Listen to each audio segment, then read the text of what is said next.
Good evening, everybody. Welcome back to another episode of the AFC East Shakedown.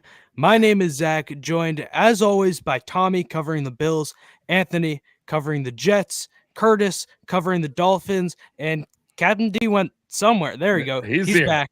There we go. Captain D also covering the Dolphins. We have a lot to go over today. Very newsworthy week for the AFC East. A ton of stuff went down. We're going to start out by recapping last week's game, and we'll go to that early morning London game. Anthony, you want to kick us off? Talk about that Jets game against the Vikings? Sure. And I think there's obviously a lot more news to get to with this as well. But yeah, just another game, another just situation where this team just came out flat, unprepared, 17-0, very, very quickly. You just can't have that in the NFL. You have to come out, look like you're ready to play. It looked like they maybe forgot the game started at 9:30. Thought it was a 1:00 game. All that to be considered. Rodgers wasn't great, threw 3 interceptions, but if there was a reason for us to even be included in this game, it was him throwing the ball at an alarming amount of times. Just the offensive game plan as a whole has just been one of those things where, it started off slow. You thought it was rust. Same thing with the Tennessee game. It all kind of rolled into, week after week after week. It's the same thing. No plan on the ground. I mean, they're hitting a wall at the line of scrimmage on every single play. And this offensive line is drastically upgraded from what they had a year ago. Obviously we're missing Moses, but it's not like we replaced him with a practice squad player. He's been replaced with a first-round pick. So it's not like we're losing major drop-off in production from that aspect. You would think there would still be some sort of, stability on the offensive line. They're just not able to run the ball. There's a shakeup that was needed to happen, and we'll talk about that eventually at some point, but a shakeup had to happen. This game was just a mess from the get-go. Defense, again, doing its job. Minnesota came in there, and I think a lot of the people around thought that this would be a game that probably got out of hand for the Jets because Minnesota's offense is humming. The Jets defense held them to 16 points. That's a huge win when you have Justin Jefferson on the outside and the way Sam Darnold's been playing. I don't think he'll be there, but right now he's in that conversation for, MVP based off his September performance. But yeah, I mean, the Jets defense did their job once again, and the offense just failed the test for now what I think has been 4 out of the 5 weeks that we've been playing games. Yeah, I mean, giving that offense a shot to win it again at the end, impressive stuff from the defense, only letting up 23, even despite Aaron Rodgers throwing 3 picks. But, I mean, really, when you have Breece Hall on your roster and you have Braylon Allen, how do you let him rush the ball only 14 times? I mean, I know it's Nathaniel Hackett. Maybe that's how. But I think that's a big thing. I think it's just the scheme is just not working. Braylon Allen's a power runner. You would think he'd get that ball in short yardage situations, but it doesn't even matter anymore. There was a situation the week before when we were playing against Denver. There was a 1st and goal at the 1-yard line, and they gave the ball to Breece Hall twice, and he couldn't punch it in. And I was, screaming and ranting they should get out to Braylon Allen. Well, this week they had a 3rd and short at the 1 yard to go. They gave it to Braylon Allen and still couldn't get that yard. End up going for a 4th down and missing. It's just I don't know. The offensive line, it's full of players that you would think would be an upgrade from what we had last year, and it's been a regression in the run game. I mean, Breece Hall had 1,500 all-purpose yards, almost 1,000 on the ground.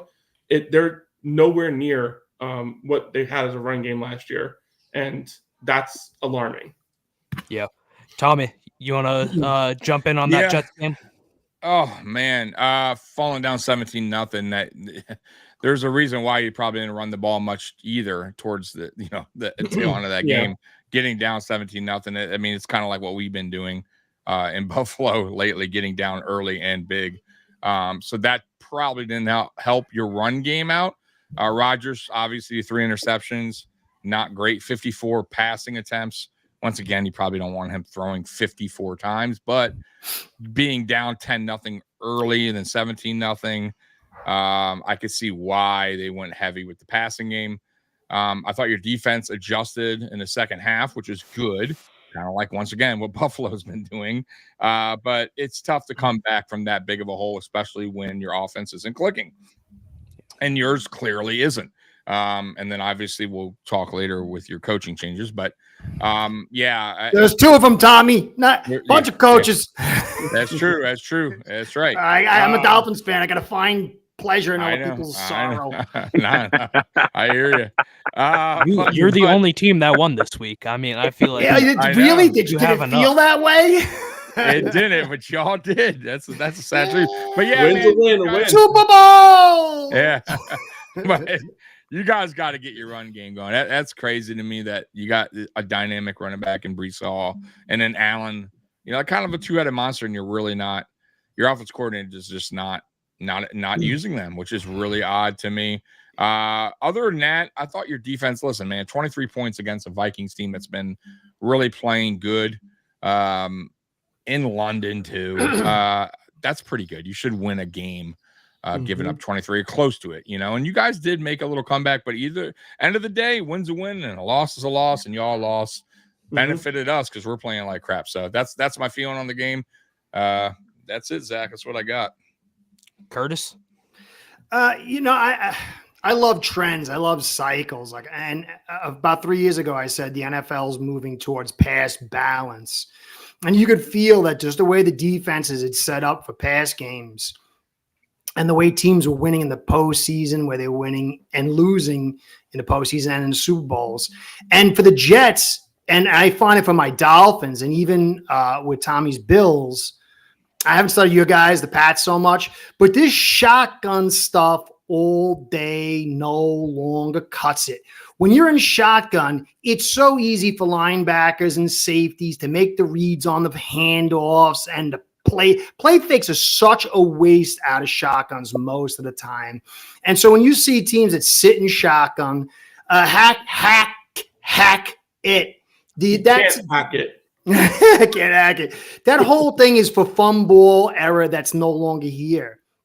And so teams that don't have stout D guys, teams that are sitting in shotgun all day and throwing the football all day, they're just in an arms race that doesn't work for them. That's why my Dolphins struggle, and what I'm seeing from Aaron Rodgers, who's unbelievably made some bad plays, but some good plays. That defense that Flores has put together is so difficult.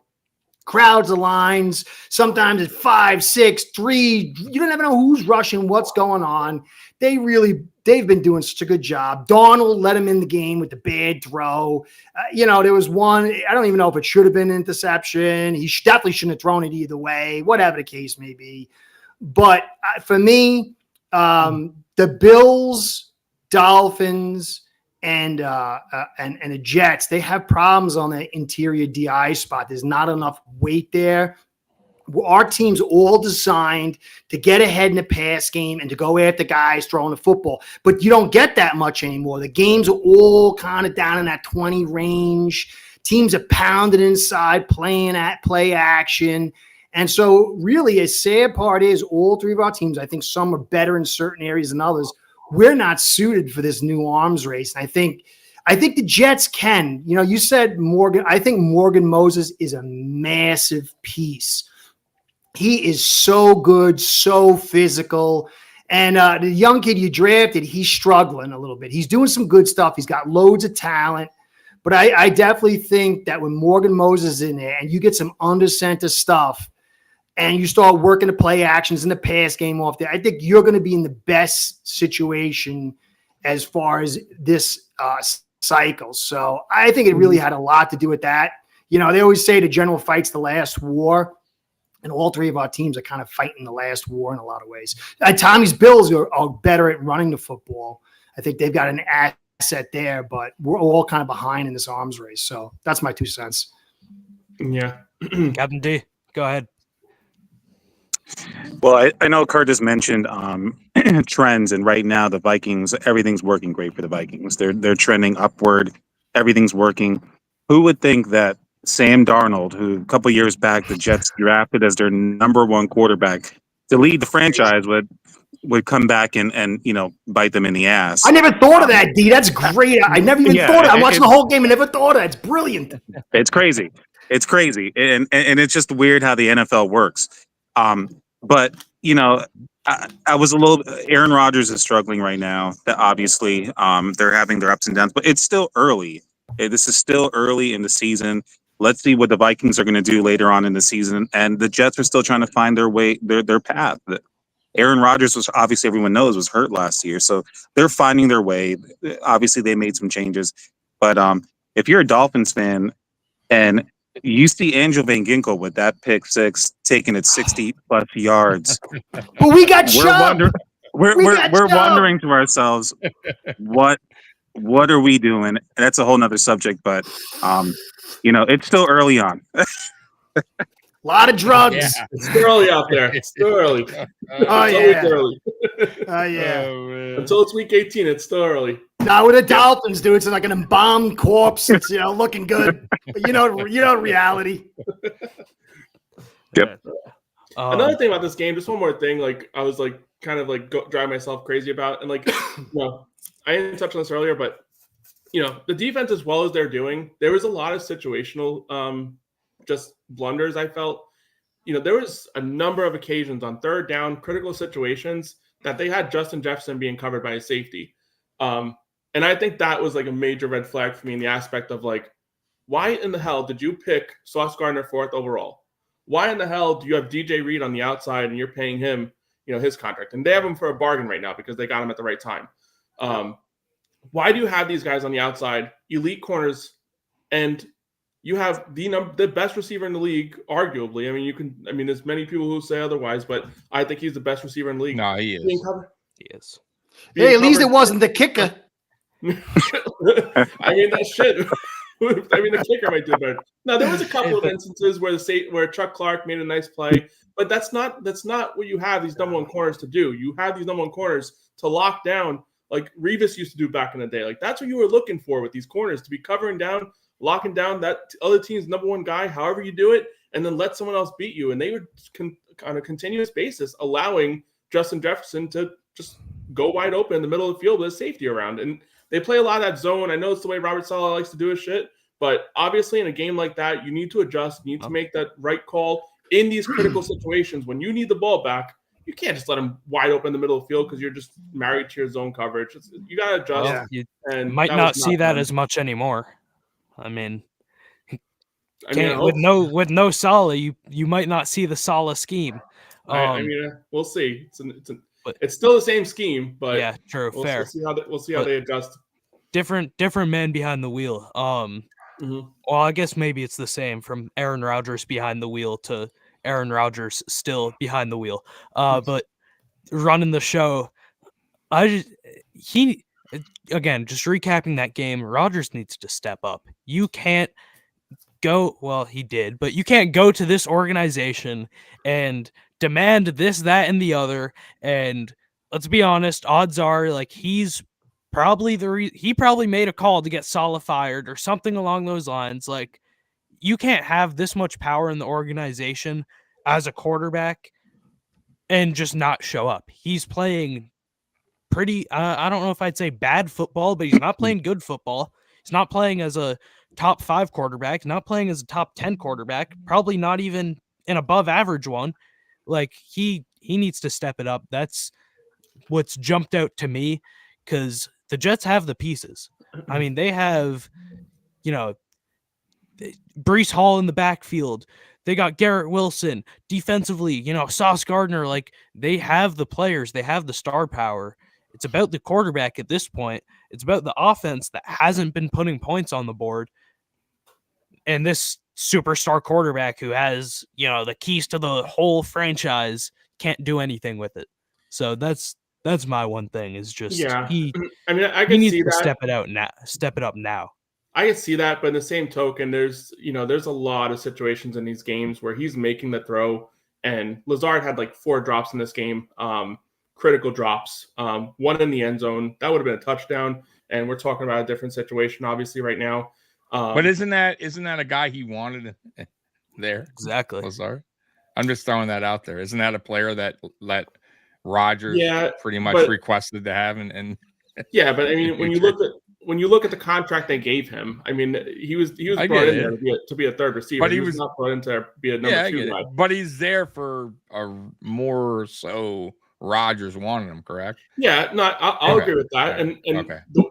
Rodgers threw the ball where I feel like a player with chemistry would understand, Yeah, how to no adjust doubt. to the ball. He just dropped it. If you look at that play, he's throwing back shoulder, Lazard's falling one way, hits him right in the hands. You got to bring that in. But in the same sense, it takes chemistry. It takes years of, understanding what the quarterback wants to be able to put yourself in that situation to catch it. So that's where I think the Lazard thing comes in. I mean, they're paying him $11 million a year, and that might look like a overpay. But when you look at what receivers like Christian Kirk got paid in the same offseason, I mean, you can tell there's some bargain to that involved.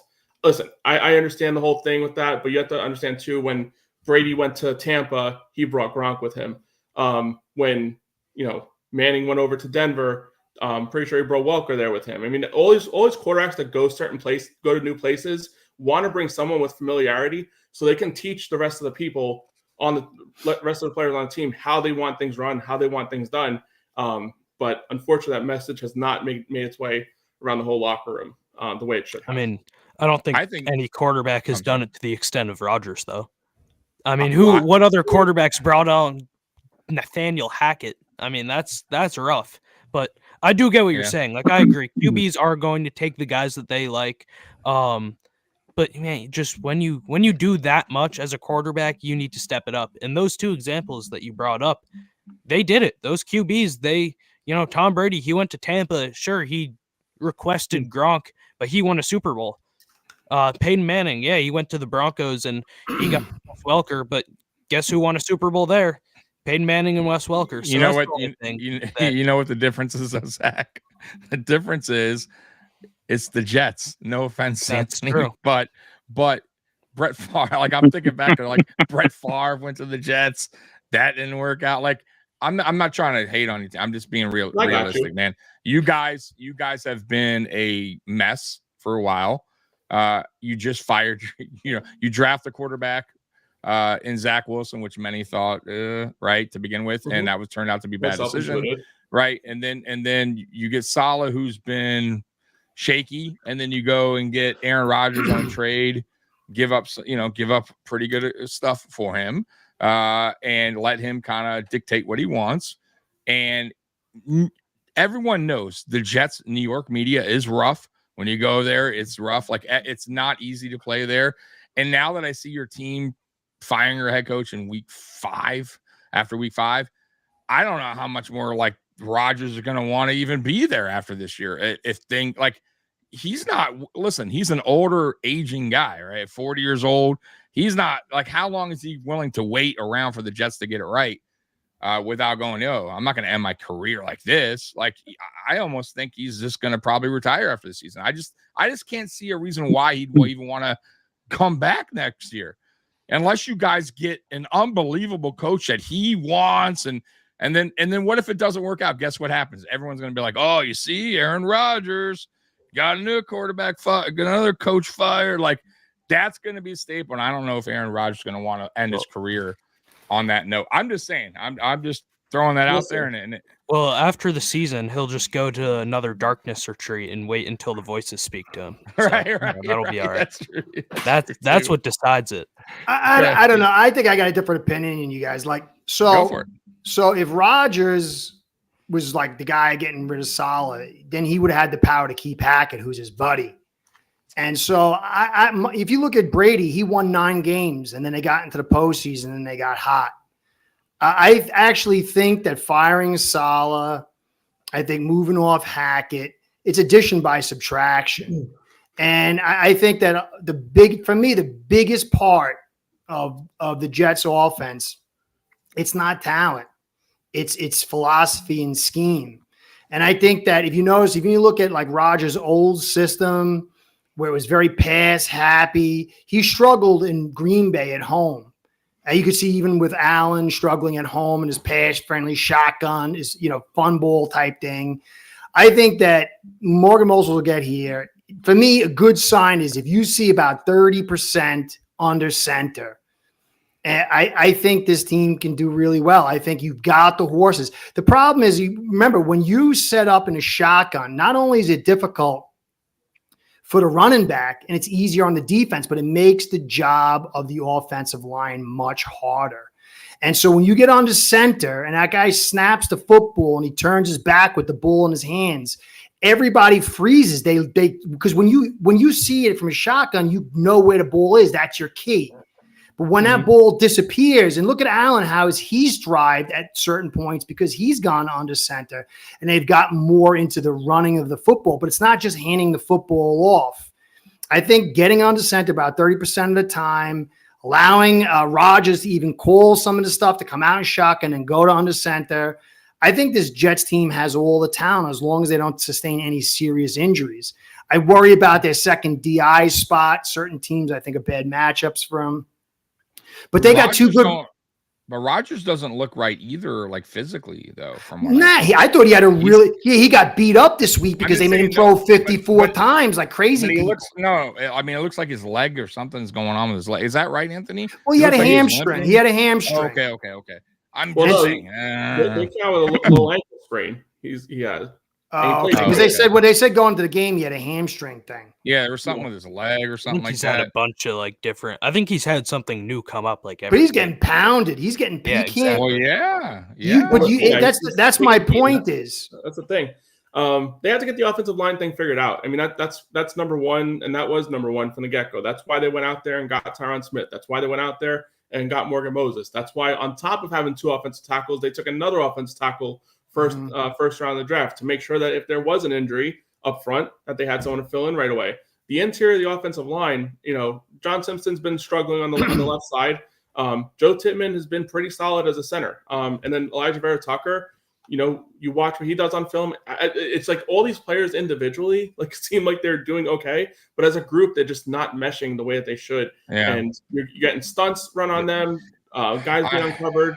But that's the thing, Anthony. If you go back and watch Minnesota's scheme, they have moved to heavy under center, like 30 to 40% of their snaps. They just run the football. They do play actions. They're working on the short area. They'll run their play action, have lots of guys in the box, and they'll buy them time. But they work the short a lot. They run the football. They give different looks. I think that a guy like Simpson, he's an okay guy. He's a big guy. Let him just fire out and hit people. You can't do that. You shotgun. It's the same thing with the Dolphins. They sit in shotgun forever, and it's like it goes nowhere. They have all this talent. To me, the news cycle is demanding something, and certain OCs don't figure it out. I think, Bills, they made the move to be under center a little bit more. But there's some things also they're missing there. We could talk about the Bills, but I really think the Jets will be fine. I think the Jets actually win this week, but we'll talk about that later. But if they're not, though, right? I was throwing that out there. If the Jets don't finish the season, it'll be ugly. A disaster. Right. That was where I was going with Aaron Rodgers, and will he be even willing to stick it out with it? Because they're going to hire a new coach. The chances are slim that they keep Bill Belichick is coming to New York. I don't think he would go there. But anyways, let's move on. We've been on this long. Go ahead, Zach. I like the defensive coordinator. He looks like a man. That guy defensive coordinator yours it looks like a man. I think he's going to do all right. All right, just real quick, before we do go to that Bills game, I want to bring up the question from Roy in the chat. I know, Tommy, you put it on the screen a couple times, but I don't think we actually got to it. Anthony, not only answering this, do you think that the Jets are in on it? But not only that, do you want them to be? Because let's say it's a 1-year rental for Devontae Adams in a year where the Jets more than likely won't really be able to win. Would you be willing to give up a relatively high pick to do that? I mean, listen, if we're all on this horse that Aaron Rodgers is running the show, I'm pretty sure that Aaron Rodgers would be making this happen. I think like Tommy was mentioning earlier, it comes down to money with this whole situation. A lot of teams are going to want to make sure that they can have a way out after this next. I mean, I know it's like the way the contract is structured. There's no guaranteed money left after this year, so I think there are ways out. But I think teams are also just trying to make sure that they can kind of, if they're giving up a second round pick, they don't want to give up a second round pick for a 1-year rental. So they want to make especially when you got Hassan Reddick. They also don't. I think teams don't want to pay him that much. Oh, sorry, Anthony. I like you. I had to do it though. Oh, what a moron! But no, I 100% want the Jets to get him because the problem right now is like there's outside of Garrett Wilson and Alan Lazard, there's really nobody else out there. I mean, Conklin's playing all right, for a tight end. He's not, he's middle pack, maybe even, he's around the average. But they need more weapons, and that's the only way. Because the way this offensive line is playing, the offensive line isn't doing it. So the next step, put as many weapons on the field as possible, and maybe that will eventually open up this run game. Because, like I said, the offensive line isn't making it work. So to answer your question, yes, I would be 100% in favor of the Jets making a move for Adams. This is an all-in window, so might as well make every move possible to go all in. Gotcha. All right, let's move on. Bills versus Texans. Bills lost. Hallelujah. Tommy, go right ahead. 2 in a row we lost. Ugh. Yeah, what a great 2 weeks. Yeah, what a great 2 weeks.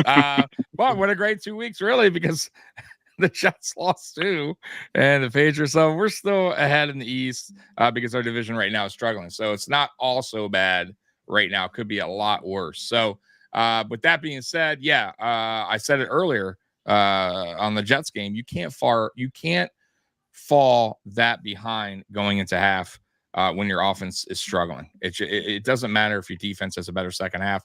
So that is the problem right now early on. Our offense just is not showing up.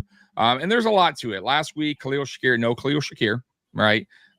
Say what you want about our offense. Everybody eats mentality. But right now, Khalil Shakir is the guy that Josh Allen feels the most comfortable throwing to, right? He's the security blanket. He's the everything.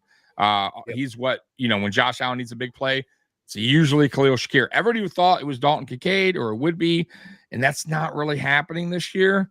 So missing him was a big deal in that game. And we still had an opportunity to win the game. And our head coach, once again, makes just the stupidest thing. Like, here's the deal with it, man. I know you all have your opinion on Sean McDermott. He's a good coach. He is a good coach, but he makes the dumbest decisions as a head coach. He's in year 8, and you can't do these decisions as a head coach. It's time and time and time again. We can go down, and every Bill, all Bills Mafia knows what I'm talking about, right? The 13 seconds. Last year, had 12 men on the field. When we lost to Denver on the field goal that they missed, and then we gave them another opportunity, then they won. Unnecessary timeouts, stupid shit like that. He does over and over again that costs this team games, or he doesn't come prepared. It's just crazy. So end of the game, if you guys watched or didn't watch, we had the ball with like 40 something seconds in our own end zone. Josh Allen, 9 of 27 up to that point, struggling. The offense struggling. You're in your own end zone. You probably want to maybe take one shot just to get a PI, maybe a big play, maybe. After that, you want to run it, kill the clock, punt it, give them no time, go into overtime, right? Because that's your best play right there. What does he do? They go deep 3 times straight. No time really that we wasted. We have a punter that can only really kick 50 yards max. So what does that do? Gives them easy, great field position. They have 3 timeouts. Like, it's just, you got to be better as a head coach. You have to know the rhythm of the game, what's going on in the game. Okay, my quarterback's struggling right now. You know what? Let's take this thing in overtime. Our defense is actually doing way better, right? Maybe they get the coin. Even if they get the ball first, our defense holds, we get the ball back, we go score a touchdown, a field goal, we win. But that's me. That's all of us thinking, not our head coach who's getting paid to make the right decisions. And he costs us the game. I don't care what anyone says. At the end of that game, he cost us the game, or at least cost us an opportunity to win the game. Our offensive coordinator, Joe Brady, has gone away from everything that worked 1 through 3. Weeks 1 through 3, he's gone away from it, right? James Cook was running great, and he goes away from it. I don't get it, but that's what he did. Pre-snap motion, we did a ton of it weeks 1 through 3. He's barely doing it now. We have 2 tight ends that are very reliable. Dawson Knox, Dalton Kincaid. He's not running any 12 personnel. Why? Mac Hollins is on the getting more playing time than anyone else almost. He got more targets than anyone else on the field. Mac Hollins. Why? Why isn't Dawson Knox getting targeted? 0.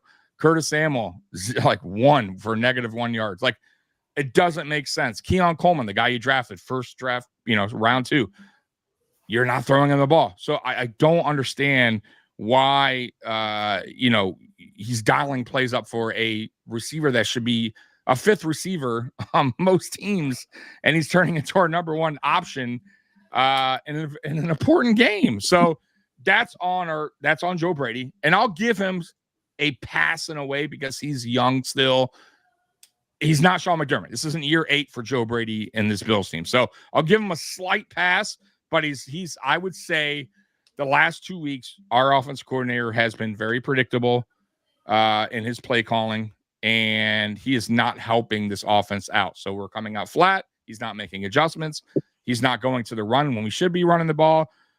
And Josh Allen, say what you want, but quarterbacks, man, when things aren't going right, even Aaron Rodgers, even the best, they start to do stuff like just try to pull things out of their ass to make anything happen, and they start making mistakes. They start getting frustrated. They start throwing deep. They start doing things because they have to, right? They have to try anything at this point to get the offense rolling, and that's where mistakes come in. And then that's where people start pointing, oh, look how terrible he is. Look at the bad decision-making. Well, when no one's doing their job, the offensive line isn't protecting, when players aren't getting separation, when your play caller isn't calling the right plays to help your quarterback is in kind of a tough situation. So that's why I feel right now for Josh Allen. He had a rough game, but it also has to do with the offensive coordinator, has to do with his playmakers. And we lost 23-20. It is what it is. This is a big game this week, Monday Night Football. It can either be the Jets going first or we take a 2.5 game lead, which is crazy. So the Bills definitely need this Monday night. But right now, I would say the biggest concern for my team, and I hope we do, are supposedly we are in talks with the Raiders for Devontae Adams. But I would take anyone at this point because even if Khalil Shakir comes back, he's dealing with a high ankle sprain. Those fucking things last. I'm going to tell you all right now, high ankle sprains, he would not be 100% probably for the most of the rest of the season. They linger. Curtis Samuel has a turf toe issue since the big off season. You ain't getting shit from Curtis Samuel because guess what? He re-injured whatever happened again to his turf toe. So forget about it, right? You're not going to get anything from him. And we just don't have any options right now. Like, so if Khalil's not 100%, you're not getting anything from Curtis Samuel. You're definitely not getting anything from Mac Hollins. And Keon Coleman is up and down because he's a rookie. I understand that. And they're not running 12 personnel. So you better get somebody in there. You better bring somebody else in to create early separation because that is the real deal. Also, I got to say, they mentioned Steve Smith, the former receiver. He mentioned that Keon Coleman should be in the slot a lot more. I agree. And I think that's on Joe Brady too. Put him in a slot, let him work against those linebackers because on the outside, he's still struggling with that separation against better corners, right? He's just not fast enough off the line. So if you put him in the slot, then linebackers have to keep up with him. I know he can beat a linebacker or a smaller corner, a nickel corner. He could beat them. He can out physical them. So I think switch it up, Joe Brady. Let's try something different than what you've been doing the last 2 weeks, and we'll be okay. By the way, our defense is getting healthier. That is a positive. So you all saw Terrell Bernard come back last week, had an interception. He was looking good. Teron Johnson will be back this week on Monday Night Football. That's a positive. So I think our defense is coming back. It's our offense right now that's stuck in the mud. Mm-hmm. Curtis, go right ahead. Yeah, I mean, I think almost everything that Tommy says I agree with, but I'm watching the game and I couldn't believe the first drive. It opens up, nice run inside. It's like 2nd and 3. And then he has this like limited route combination with the receiver streaking down the left side, which is like, it's a very low chance to get it. Then you're in 3rd and 3 and he goes back to the other side, streak down the other side. And then like the drive's over. It's like, what's the rationale behind that. And, then he had like the second drive after that was like wonky too. And then he gets, some good runs inside, but then he just keeps running inside. It's like first run, and then you get like 6 run, first down, then you run again on the next first down, and the guy, Cook gets stopped. It's like so predictable. He just goes to that inside running game way too often. And my biggest concern is he went to the Dable and Dorsey's, bail me out Allen mode. I don't know why you're not, like, if you look at the Bills in the second half, they start attacking across the middle of the field. And that's like the best spot if you got a run game. Get on the center. All right, you got the first down on 2 run attacks. Get on the center, fake the play action, and then hit one of your 2 tight ends in like a 5 or 6 yard play or over the middle where these guys are biting. And too many naked rollouts. It just, I don't know. I really liked Brady about 3 weeks ago. He came out, and I knew you're going to struggle to run inside. So he started attacking the edges with the pass game. Like, oh, that's really smart. And then, the Baltimore game is a terrible game for the Bills. I think they're the kryptonite to the Bills because you got Jones and you got Pierce in the middle. You're not going to be able to run inside on that. And then they got this gigantic, I forgot what, Walla, whatever the guy's name is. He's the right guard, 6'8", 380. They get Ricard, who's 300. This defense is not designed for that. So I figured, I really paid too much attention. I figured I got a snot beat out of them. But this was a game I thought they should win. And I was like, what the heck is this guy doing? The defense, kind of gave up some big scores, but they played magnificent the second half. But I just think that Brady, he's got a very limited menu. If it works on the inside run game, but he's kind of getting some of that shaky bones Dorsey thing going. Like just really like, I don't know why you're not attacking over the middle. I don't know. It's just, I think Dorsey is the biggest issue here. I mean, it's going to be some Mitch. Brady. That's what I meant. Yeah, sorry, I get confused. It's not reminding me of the same guy, Dorsey, Brady. But so I think that's the thing. I think really it's a scheme.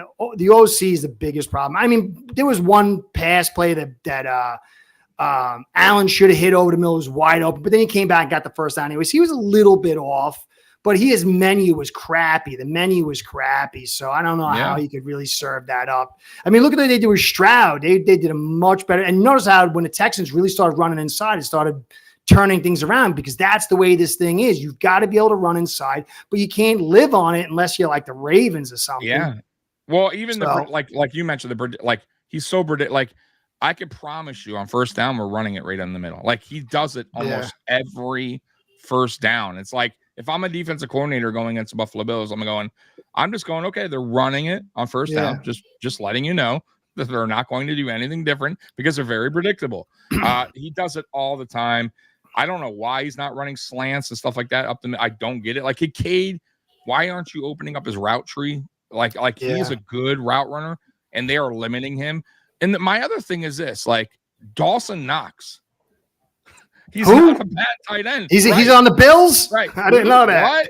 What? The guy traded him, paid top 10 tight end money in the NFL. It's crazy to me that you can't fit. Like my thing is this: I get if you have a stacked team, fine. Dawson not fine. I get it. Oh, you don't need to implement him in the. I get that, but we're right now so limited. Why wouldn't you not get him involved when he's a familiar face for Josh Allen, a guy that Josh Allen has thrown the ball to? Why would you dial up plays for Mac? Like that's the part I don't get, and that's what is frustrating with when it comes to Joe Brady, because I felt like the first 3 weeks it was fine. But I will say this too, just a heads up, Curtis. I felt as looking back now, we are given smoke and mirrors in the off season where everybody eats. We go 3-0, and I think we all were kind of blinded to the fact that if we really look at the stat sheet and look at the receiving group, it was bad. The numbers were bad. But we were 3-0, and I think we were all buying into the mentality is, wow, this offense is scoring high and clicking.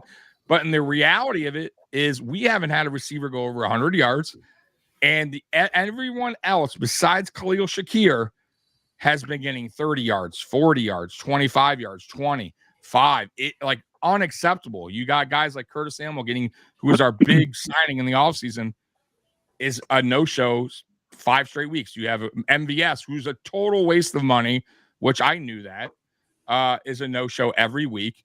Dalton Kincaid, nowhere to be found. I mean, very few yards. Dawson Knox, 0. So if you go through 1 through 5, the numbers are crazy bad. And that's why I think we all kind of got bought into the hype, including myself, where it's like, oh yeah, you see that 3-0, everybody eats. You don't need a really awesome receiver on the team. And I'm still going with, you don't need a, Justin Jefferson to win. I'm not saying that, but you do need some kind of talent on your team at receiver besides one guy, and that is Khalil Shakir, who's not going to be right when he gets back. And that's why I'm saying the Bills, if Brandon Beane believes in this team that we can make any kind of run this year, you got to make a move and get somebody else in here. There's a few receivers out there. There is Cooper, so you could get Cooper, and Cooper would be a cheap option because because the Cleveland Browns are idiots and they're eating most of the contract, or all of the pretty much all of the contract, the bonuses and everything like that. I want Adams, and I think they're in on Adams. The only problem is with the Adams thing is I think right now teams are trying to get him, but they're trying to work a deal where the Raiders would eat some of the contract, and that, of course, you have to throw extra picks in. So I think Adams does get traded. I think it's going to be in a week or two, but I think you're going to see something like a 2nd round and a 5th, and they give you Adams in a 6th, and they eat some of the contract. That's the only way it's going to work for any of these teams trying to, because or else he would have been traded by now, because the 2nd is not the biggest deal. It's the contract. But either way, there is other options out there that are available and will be available by the deadline. So I'm just saying, if Beane believes in the team, you got to make a move, because I don't think this corp right now can help Josh Allen. It just can't, not this season. It really is probably the 2nd worst receiving corp that he's had since 2018, his rookie year. It really is. It's bad. Like it's bad, and you're not going to win many games like that. Go ahead, Zach. I think it's D's go. Yep. Captain D, I know you also have to head out pretty soon, right? Yep. In a couple minutes, we gotta head. We'll try to go through. Again? We'll try to go through the Bills game really quick, the rest of it, and then we'll go straight to you for the Dolphins game right after. So just real quick, if you would just speak on that Bills game for a minute. So I'll make this short and quick. The Bills game, I think it's kind of what everybody the questions they had with Buffalo going into the season, losing Stephon Diggs and how the other wide receivers would mesh with this offense. And I think we're seeing that against the better defensive teams now, is that there's clearly some issues. Shakir was out. The offense kind of, was stagnant a little bit.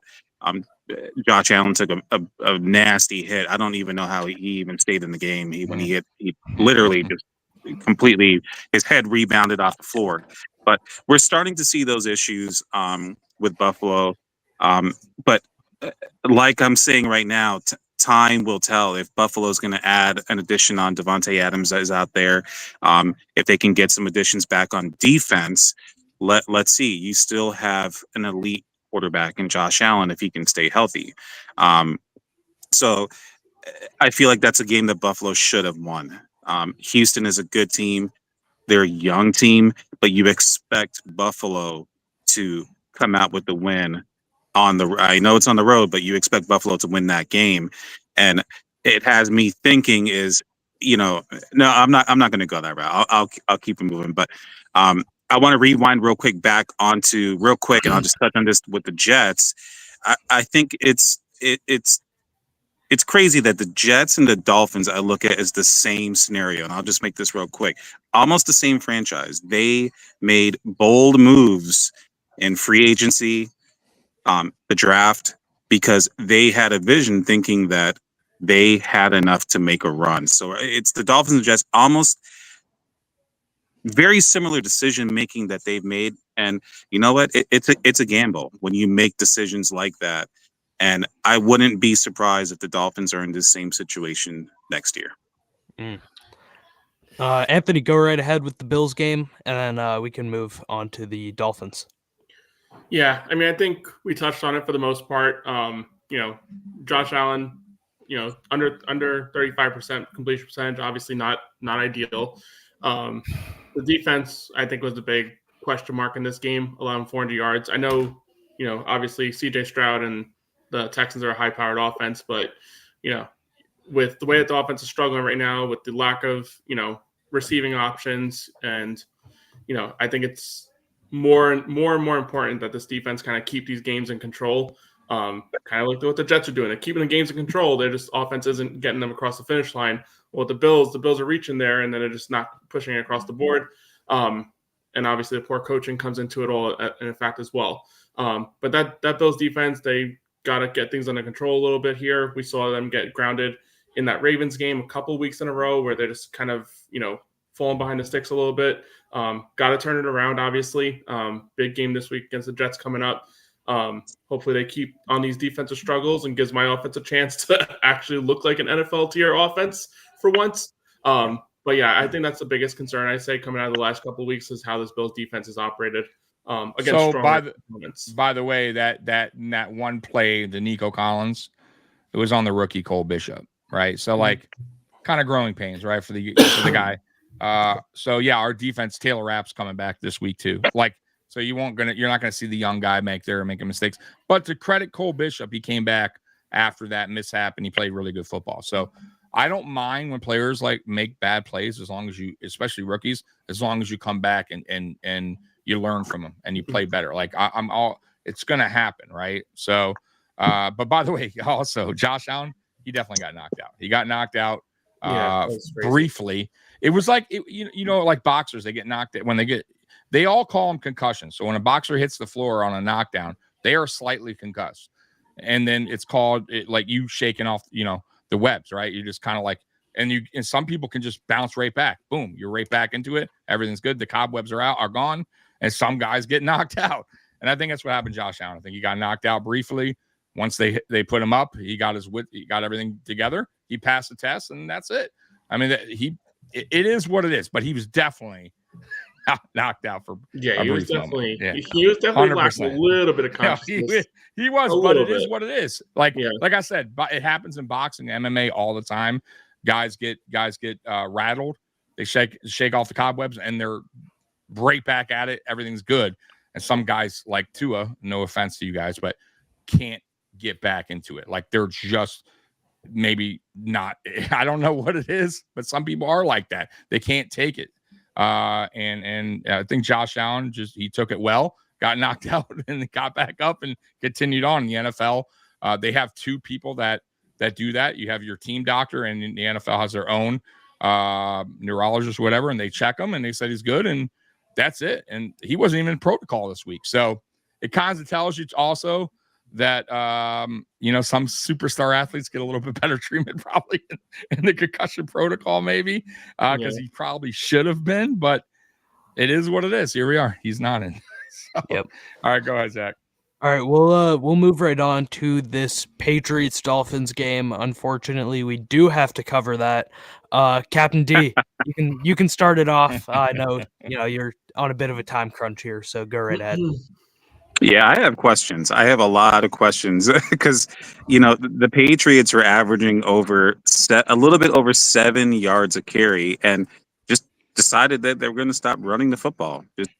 Let's put it in Jacoby Brissett's hands, and let's try and come back and win this game. So I have questions if the Patriots really wanted to win this football game, because they were gashing the Dolphins mostly in the first half with running the football. The Dolphins in the whole. Go ahead, Zach. I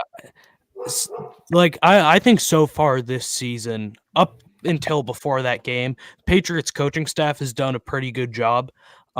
This game was just something completely new, like time management wise, play calling wise, really everything. Like I don't see why that the Dolphins shouldn't have won that game. Really, I'm just gonna put it bluntly. Like the Patriots should have been able to pull off that win. The Dolphins have not been looking good without Tua, and they just go away from what they do best. They put the ball in Jacoby Brissett's hands, and it did not work, as we saw. So I think that's really it. It was the weirdest thing, because the Patriots were coming in as one of the least penalized teams in the league. And too. FYI, the Dolphins are the second most penalized team in the league right now. Yep. Now, as far as discipline for a team, what does that show you as far as a coaching staff?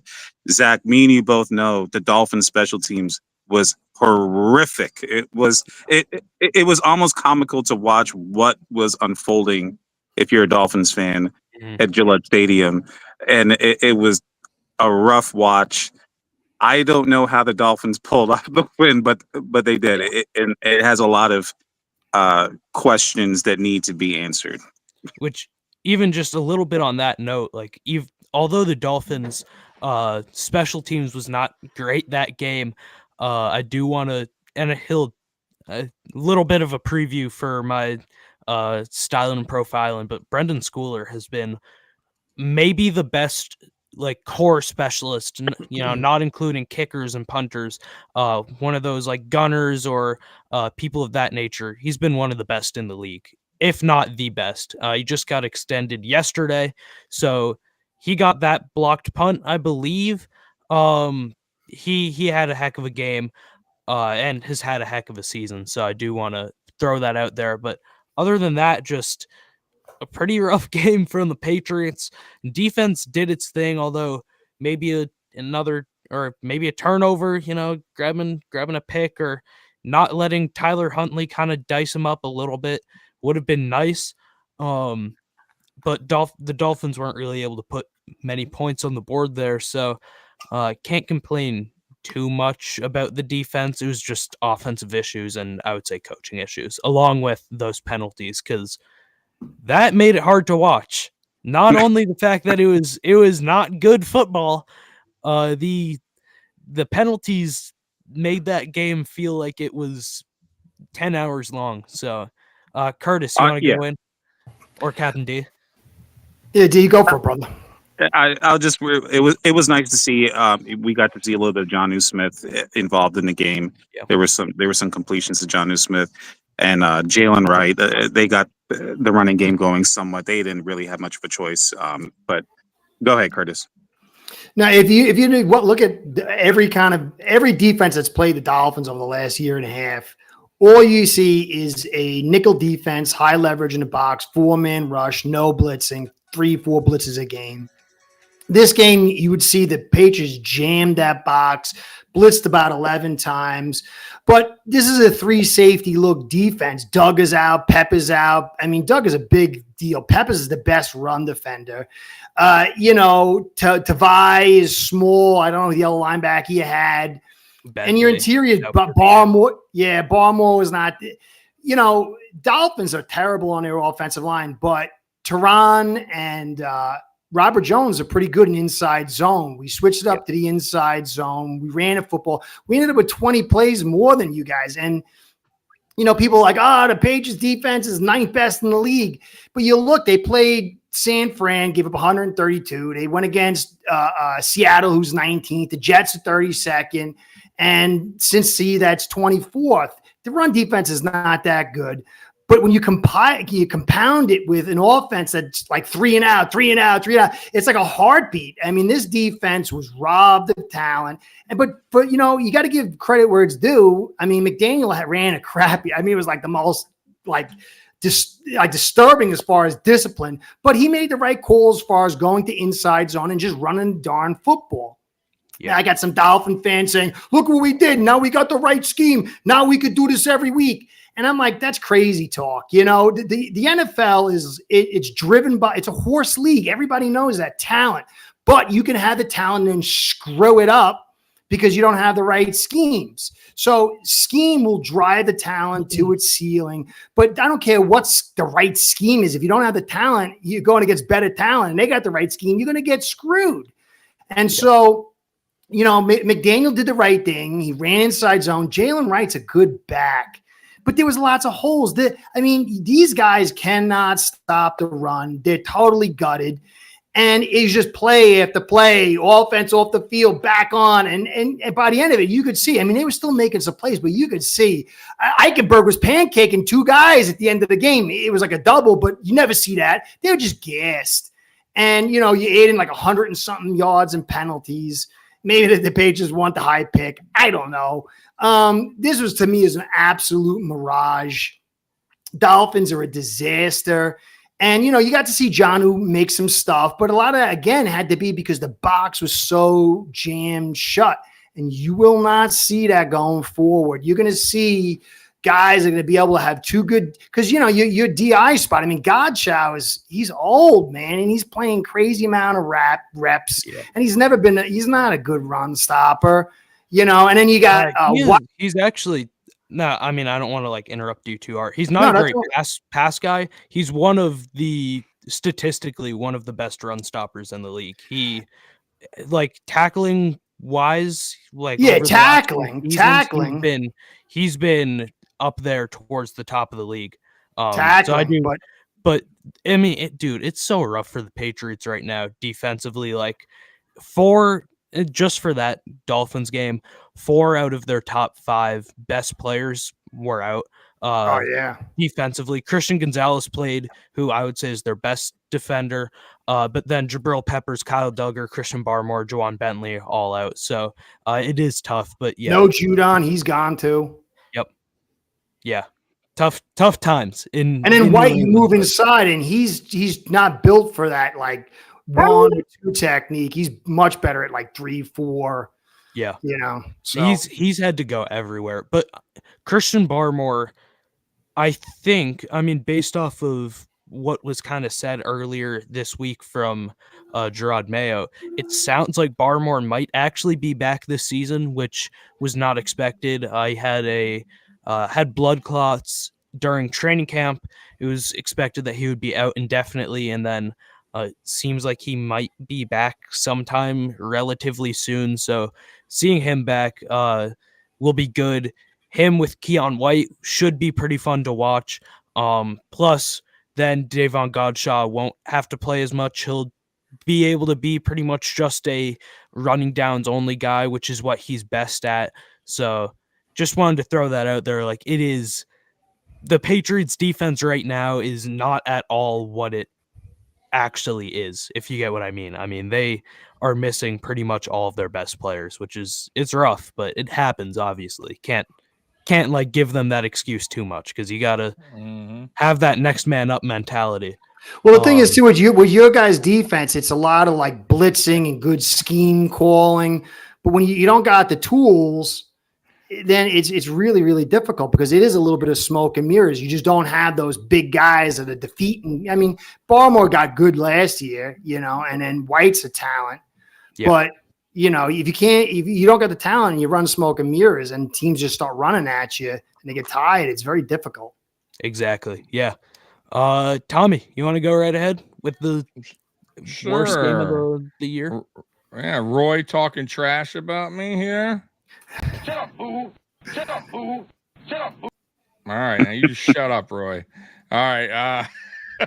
Yeah, that was a brutal game you guys had there, 15-10. But a win is a win. Once again, I'll say it again. A win is a win. You guys needed it. But man, 2 bad teams right now. And one, it was 4D chess, Tommy. We're going to the Super Bowl. Yeah. So I will say this though. Finally, McDaniel had a game plan for a different quarterback other than Tua, and it worked. It did work. It wasn't pretty, but it worked. The Patriots, I said it before and I'll say it again, not going to win with Jacoby Brissett. And I get it's a bad team. It's a bad offensive line, but they need to dummy down. I hate to say it, dummy down the offense. And by the way, no Jacoby Brissett this weekend. It is now May, who's going to be starting this weekend. I think it's a terrible decision. I think it's a bad decision by the head coach of the Patriots. I would be very concerned if I was a Patriots fan, by the way. We'll get into that game later. But I think the Patriots, I thought Stevenson got going in this game. 12 carries, 89 yards. I think they should have ran him even more. Even Gibson is not a bad running back. I think he should have been involved more. You got to just dummy down that offense. Even when May comes in, you got to help him out. Get rid of the ball quick. Get it to your running back, screens, slants, whatever you got to do. Run the ball more. You got to be more, and I know you got to be balanced, but I would say be more run heavy than anything. for this season until you get out of the season, fix your offensive line, and get May some help on the outside as well. But for the remaining of the season, man, if you're trying to make it out alive and get this kid, get his feet wet, but not trying to kill him, you need to dummy down that offense, run the ball a lot more, and just get rid of the ball a lot quicker. That's what I would do, because you're not going to win games anyways. Your whole defense right now is a lot of good players are hurt. So you're not, I mean, what's the point, right? So just get by, for me, get by the season. You're not going to have a good record. You're going to probably land in the top 10 draft pick and then start going from there. But yeah, that's what I saw this game. I saw McDaniel adjusted for his quarterback in Huntley, who had a much better game than he did last week, 18 to 31, 194. He had the interception, but it wasn't terrible numbers. Jalen Wright actually had a good game for them, 86 yards. Mostert had a good game, 80 yards. So you see they adjusted from last week to this week. They made those adjustments needed, even though it wasn't pretty, to get the win. And that's what Miami needs to keep doing in a way too. They need to dummy down a little bit, get your playmakers involved, get Hill involved, get your running backs involved, and maybe, just maybe, when Tua comes back, you're still in the race, maybe. But that's what I saw in this game. Just a lot of penalties, a lot of ugly play. But McDaniel did enough adjustments for this game to get the job done against a Patriots team that was struggling on defense because the players were out.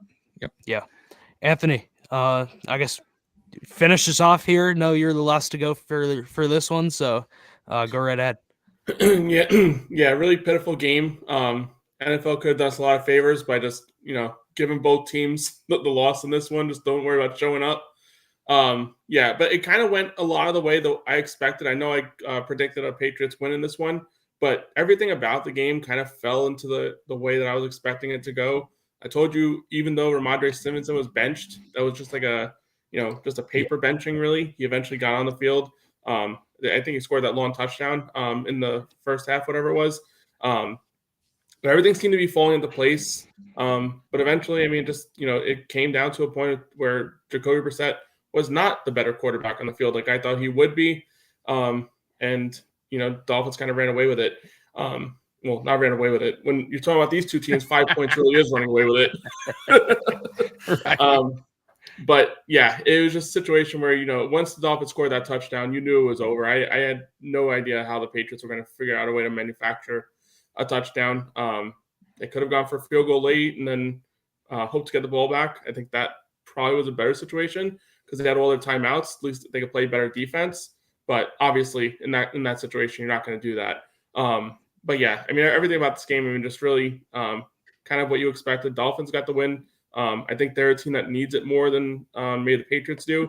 And honestly, if you're a Patriots fan, I know you're not really always rooting for losses, but the best situation for this team is to continue losing and end up with a better draft pick. Yep. I talked for weeks about this decision that came up this week. I knew that there was going to be a point in time where they'd have really no choice but to eventually put Drake May in there, and that's coming this week. So, at least gives you some eyes, something to look forward to, seeing what this guy's got. Because if you do have a high draft pick and for whatever reason you just think this guy's not it, that's always the situation you got to worry about as well. Chances are you picked him third, and that's not the case. But we've seen years where quarterbacks are one and done too if they just don't feel like it's the right guy too. So you also do need to get a set of eyes on this guy. And I think this gives you a long slate of games to really kind of make that decision. But again, I don't think that's the case. Yeah. But So I guess, with that, can move on to our awards unless anyone has anything else they want to talk about on the game reviews, whether it be that Patriots Dolphins game or any other one that we had already went over. I do got to head out, but all right. real quick, I'll give you my boo this man and Stalin profiling real quick on that game. Yep. Stalin and profiling, I'm going to give it to Teron Armstead. He's a shell of himself, but without him, the offensive line is nothing. We were able to run the football. And boo this man. It's been boiling. It's been festering in me. And I'm going to boo Tyreek Hill because I am sick of it. I'm sick of Tyreek. A captain should lead this team if you are named a captain. So I'm going to boo Tyreek again. if Justin Jefferson can do it with Sam Darnold, Tyreek, you were named the number 1 player in the NFL, so we should be having some more results from Tyreek Hill. He is the cheetah. We got to figure that out.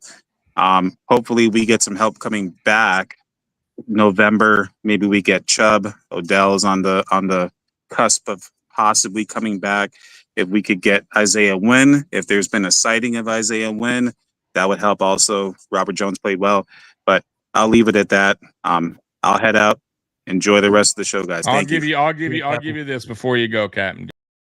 Move this man. There you go. Here, Captain. All right. Appreciate you. Yep. All right. Well, that being said, we'll move on to styling and profiling for everyone else. Tommy, do you have it? You have it ready to go?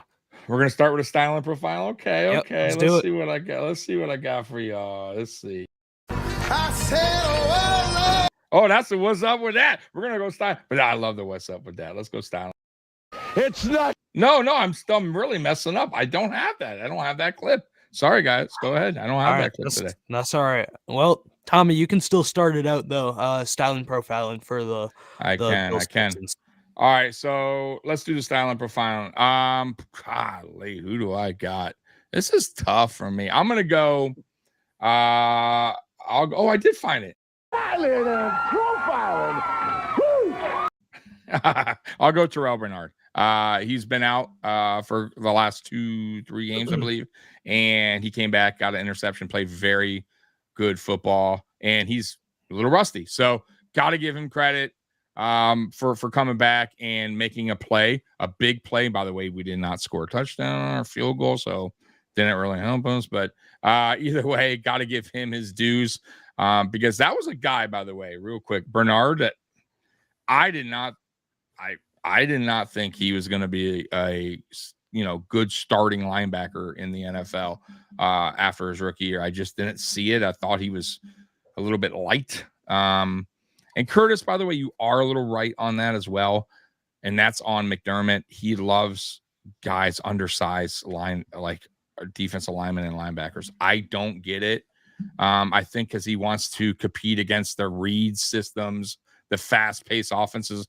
But when you go against the bigger teams, the more physical teams, we kind of get bullied around. You also see more injuries to these smaller guys. You're on mute, by the way, Curtis. And yeah, that's all right. And then for as much as we all love Matt Milano, who when healthy is a dynamic linebacker, he's undersized. He was a safety, I believe, in college. And he's been hurt the last 2 years, almost pretty much season-ending injuries. Like, could be a little bit of bad luck too, but I'm just saying undersized guys on the defensive line and linebackers are good at times and also not so good when you're going against more physical teams and also injury-wise. So we just had some bad luck, and I'm just hoping Terrell Bernard now can stay healthy because you can't, depth is good, and I told you guys I'll give Bean credit and this team credit for getting this depth on our team, but you can only go so far with depth. And Balin Spector did fine, but you see when Bernard came in, boom, he's impact making plays. So he's my style and profiling this week because we needed him back and he made plays. All right, Curtis, who you got? I'm a Dolphins fan. They got to do more than what they've been doing for me to give them anything. I mean, I like Jalen Wright. I like Mostert. I think they did a really good job, but I ain't giving no style and profile, man. No way. Nobody gets one. Nobody gets it. No, I mean, trophies here.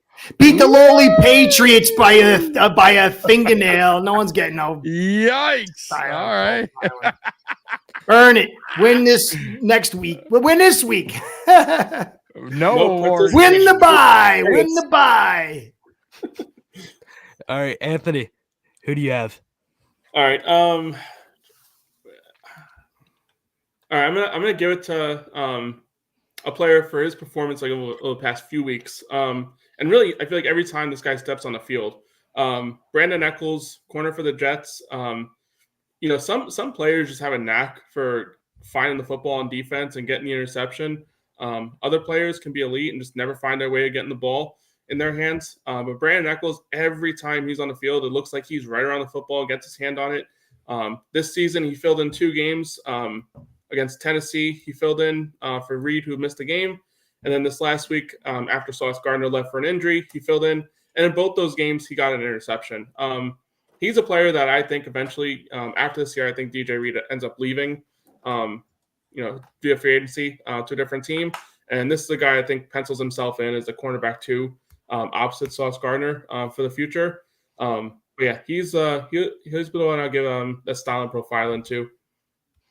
All right, and I'll give mine. I have a few names I want to throw out, but I'll give for a main one. I'll give Vidarian Lowe.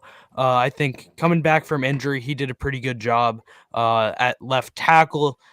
Patriots offensive line has been a mess, but Lowe had, I believe, a 90 PFF pass blocking grade, which is very, very high. And just some other names to throw out there. I know that as a whole, the Patriots did not do very good this week, but I thought that they did have a bunch of players that were worth mentioning. Brendan Schooler, he had a big game on special teams. Ramondre Stevenson running the ball did a great job there, even though he didn't get the ball as much as he really should have. And then Christian Gonzalez with his interception, which was an incredible play. I mean, that was a heck of a pick. Almost had another pick on Tyreek Hill and did a pretty good job with, I wouldn't say locking down Hill and locking down Waddle, but at the very least staying with them and limiting them. So those are my few, but the main one I would give to Vidarian Lowe. Now, you know how you say that in German? It's supposed to be Louvre. We call Lowe's, but the real way to say it in German is Louvre. That sounds Really? like, it sounds soft. I like Lowe better. I'll have to keep that one in mind. Maybe if they play another Germany game like they did last year. So. But going on now, boo this man. Boo this man! Oh, I can do this one for the next hour. I'm taking it off. Boo, Chris Greer. Total idiot. Look, a GM has got to see talent. He's got to see coaching, and you can kind of understand that. But when a jackass with a bald head like me tells you the NFL is moving away from fun ball 3 years ago and is moving to pass balance, and your offensive line sucks, and then you keep building yourself a finesse-style pass game, and you keep throwing like boogers against the wall and say, that's my offensive line, and you're a professional GM getting paid millions, then you know what? If Monkey Boy can do it better than you, then you're an absolute jackass. You should be booed out of your job. He's incompetent. I mean, this is a guy who said, fans, they're more concerned about the offensive line and offensive line depth than we are. It's a running joke around here. And then he totally wets the bed and this exact stuff happens. And then nobody even questions him on it. And he hides in the corner. Did you see the game 2 weeks ago where like they showed him on camera against the Titans? And he's like fading into the background like wallpaper, trying to hide in the corner. That guy is the worst GM. He's an absolute disaster. I will boo him until he's gone and maybe a couple of years after that. I feel like Curtis might be going back to this for rant of the week too. Tommy, go right ahead for your copy and paste it. Copy and paste it. Mine's simple, real simple. It's our head coach, Sean McDermott. For the idiotic, moronic play calling or letting our offensive coordinator call 3 straight passes, deep shots in our own end zone, giving the Texans more than enough time to go down and make a field goal. By the way, shout out to their field goal kicker because it was still 59 yards. Our field goal kicker, who is getting paid top 5 money, would never have made that because that's just our luck. We have a lot of overpaid guys. Sorry, we have a lot of overpaid guys who are underachieving, which I can't stand. But yeah, boo Sean McDermott for once again costing this team a chance at a win. It was real simple, man. You run the ball there, or you throw a short pass, you make them burn timeouts, you take it in overtime. Your offense is struggling the whole game. what makes you think all of a sudden it's going to come alive in your own end zone? It's just bad on Sean McDermott. And by the way, comes up the same excuses on his Monday or Tuesday press conference. It's on me. I got to learn from that. Blah blah blah. We all heard that, bro. You're 8 years in. Like, I don't want the excuses anymore. And this week, by the way, good news. He's talking about campfires, like how we are. One campfire is telling a different story. I have no idea what he's talking about, guys. Something about campfire. So we're going to be okay because Sean. Did he have one about the Nazis a couple of years ago or something like that? Nazis. 9/11. The terrorist. Oh, yeah, the terrorist one. That guy's a master of analogies. Yeah, so he PG'd it. He PG'd it now. We went to the campfire stories, all right? So we're going to be all right. He's motivating the players to campfire stories. But I'm going to boo our campfire story telling Sean McDermott. That's great. I did not hear about that. I knew about the 9/11 analogies that he gave. I didn't know about the campfires. The campfire is great. That's historic. Should record those, play them all in together. Yes, compendium of great analogies by McDermott. Oh, they're wonderful. What a guy. What a guy. Anthony, go right ahead for your boo this man. Well, I think I changed the segment to boot this man because the Jets booted Robert Saleh the hell out of the building. He's long gone. That was a move that was necessary. I know there's a lot of little chit chat about whether it was the right time or not. But when you come out and it's the same bullshit every single time, 4 out of these 5 games, every time they have a big win, they follow it up with just an empty, just flat out, just not showing up kind of loss. And every time they come out, and it's the same story. It's, we're getting better. All these mistakes are correctable, so on and so forth. When you hear that same message every single week and nothing changes, it's all the same crap, you probably don't know how to fix the problem, is the real problem. And eventually that results in you being the problem. That's what the Jets are. I 100% for it. I didn't think they'd fire him. I thought that they'd kind of go the season, let him ride it out with Rodgers, see how it goes, and then make a decision at the end of the year. I felt like they should fire him based on, his results, and, it's a results business, and he's 20-36 as a head coach in this NFL. Not many coaches get number of opportunities following that when you've just shown years of mediocrity. This was 100% the right move. I don't really agree with any other kind of thoughts out there that it wasn't the right move. This needed to happen. This is an all-in window. And I understand you don't expect great things to happen, but as Curtis said earlier, it's almost an addition by subtraction. Because Brick comes in there and he kind of shows that same passion, that same fire that really wanted Jet fans for the Jets to hire Robert Saleh to begin with. When you saw him in San Fran, he was ruha, he was excited, he was pumped, he was on the sidelines firing up. He had a hold me back guy. He literally was what you wanted out of a head coach. And since he's been with the Jets, all you see on the sideline is a constant arms crossed, no passion, no fire. He does get fiery, like when the defense makes a big play and this and that.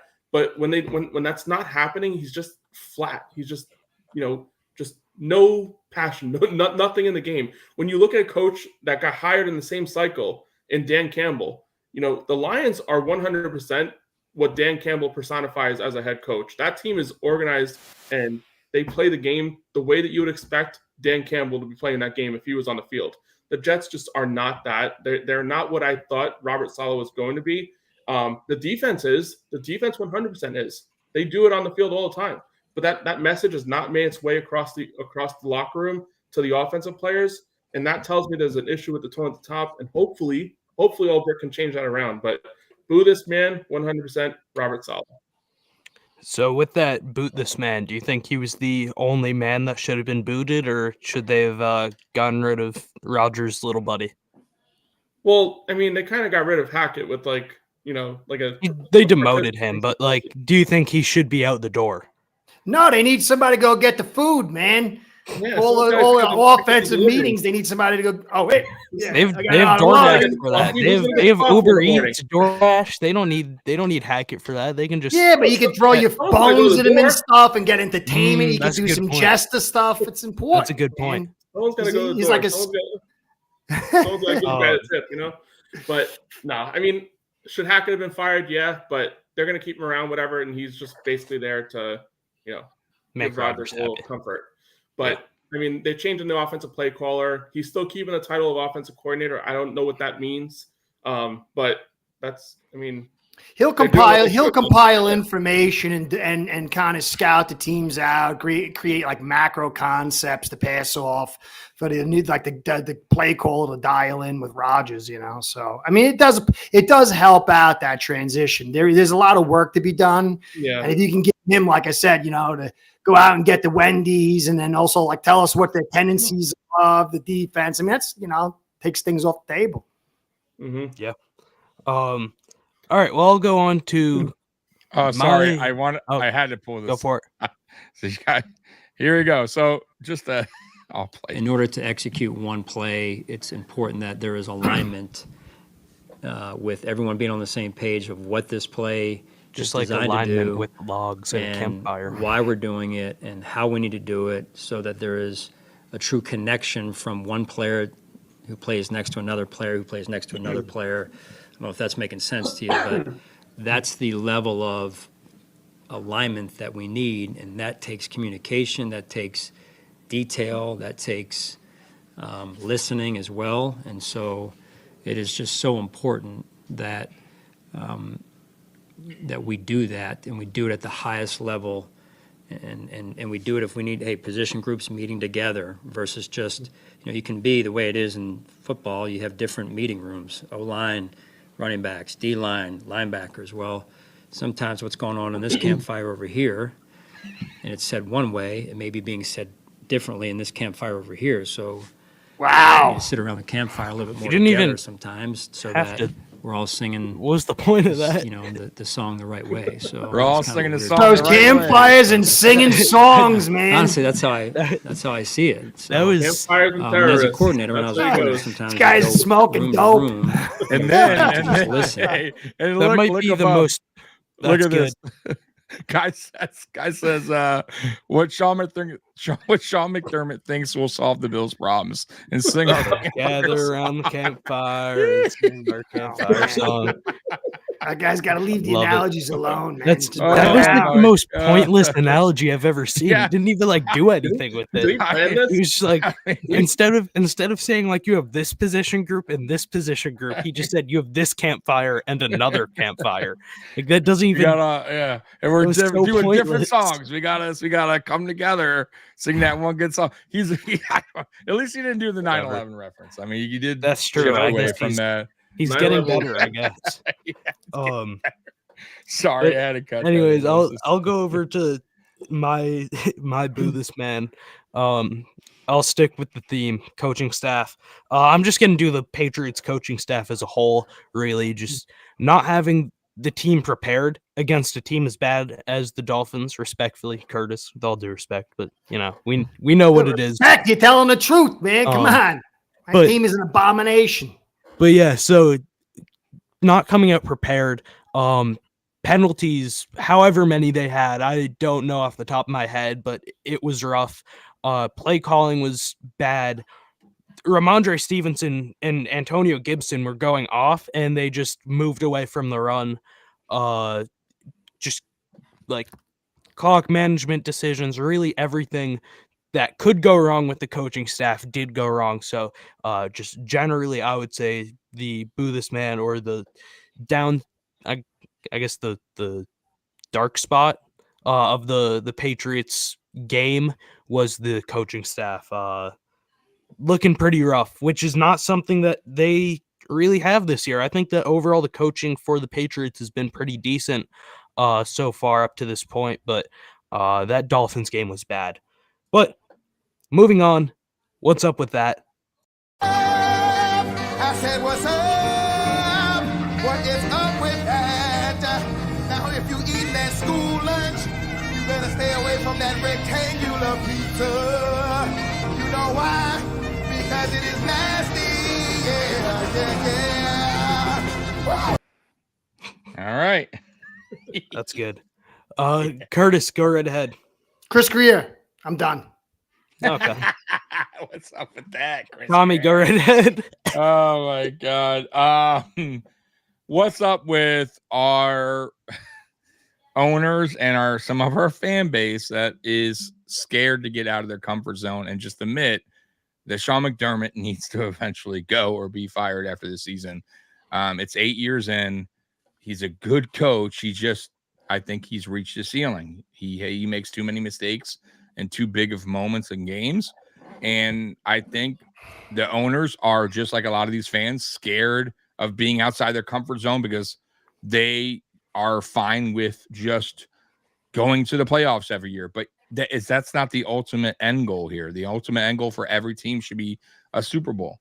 And if you're fine with just being good enough, then I guess that's on you. I'm not. And I think if you stick around with a coach or a GM too long, and you do have a franchise player in place, especially a quarterback, that you don't get very often, and it's true, right? Especially goes for the Dolphins, the Bills, the Jets. When you're looking for a quarterback and you finally get one, you don't want to waste their years because you're hoping for a quarterback. I mean, you're hoping for a coach or a GM to find their way. You can move on. You can find yourself another coach or a GM to get that team to the next level. And I think Bills Mafia right now, and including the owners, who are the most important thing out of this, are scared to get out of their comfort zone and move on from Sean McDermott. I've been saying it for, really honestly, guys, since the 13 seconds. That was on him. It was inexcusable. And then we gave him another opportunity. He made more mistakes. He doesn't come prepared for certain games. And you can't. It goes back to the head coach. The whole coaching staff, it only goes back to one person, and that is Sean McDermott. I think Brandon Beane still deserves to be here. I think he's done a good enough job. But you have a defensive-minded head coach who spent a lot of money and draft picks on defense. And right now, our offense has been struggling for the longest time. And we finally got our offensive line right over the last 2 years, and still kind of a little shaky at times. And I just don't – I'm not saying you can't win with a defensive-minded head coach. However, the last Super Bowl was really like, 10 or so. It's really only about Bill Belichick, I think, defensive-minded head coach that's actually won a Super Bowl. I'm not saying you can't win with a defensive-minded head coach, but the majority of head coaches right now going to Super Bowls or winning Super Bowls are offensive-minded head coaches. Sean McDermott is an old-school defensive-minded head coach. He wants it his way, and he wants to spend his money on the defense, and it's really hurting this team. So, it's what's up with that is really just how long do we? Hey, Tommy, I want to make an analogy. Yeah. It's kind of like, the Boy Scouts, when the Scoutmaster, sometimes, he comes out in his underwear from one of the Boy Scouts rooms, and, maybe he complained once on he was drunk or he walked into the wrong cabin. But when it's 3, 4, 5 times and he shows up, the excuses kind of run out. And it's like a bad campfire. It's time to say, hey, Mr. Scoutmaster, we need you to come down to the police station and get questioned and then get put in prison for a little while. Is that a good analogy? I guess that sounded like a McDermott analogy, but that sounded like my head coach. But, sort of. Curtis McDermott. You just listen, man. Fan bases. This goes for every fan base out there. For real, like there comes a time where you have to make that hard decision, even though you love that coach. He's done, great things for your team as far as getting you back on track. Yeah, great candy, great campfire stories. But at the end of the day, you got to move on. Eventually, you have to move on. You have to see if there's somebody else that could do the job. This goes for every sport, Curtis. College football, baseball, NBA, there's certain coaches that just cannot get to that next level. They're good enough to get you to maybe the playoffs, but they're not good enough to beat the better coaches in their whatever sports league they're in. And I think that's what's going on with McDermott. When he faces adversity, especially against better coaching staffs, he melts, he folds, and he makes bad decisions. And I think, like I said, a lot of Bills Mafia is just they're held up on the drought years, and we're winning. At least I'm proud we're a winning team. But dude, we're 8 years in. Like you gotta want more than just being, above, going to the playoffs, because we're not making any noise in the playoff. We haven't been to an AFC championship since 2020. We're not sniffing it now. Like, we're getting blown out in divisional rounds. So it's time, I think, after this year for a change. I don't think they're going to do it because I think our owners are too caught up in, they don't want to change. They are scared of hiring the wrong guy, losing money. Who knows? But I don't think McDermott goes anywhere until that stadium is open. I think he's your head coach then, and then we'll find out after that season 2026. All right, Anthony, go right ahead. What's up with that? I mentioned it earlier. My biggest gripe, and I think I think that realizing that this head coach, maybe just doesn't have a grasp of the offense was, locking Justin Jefferson in critical downs one-on-one with a safety.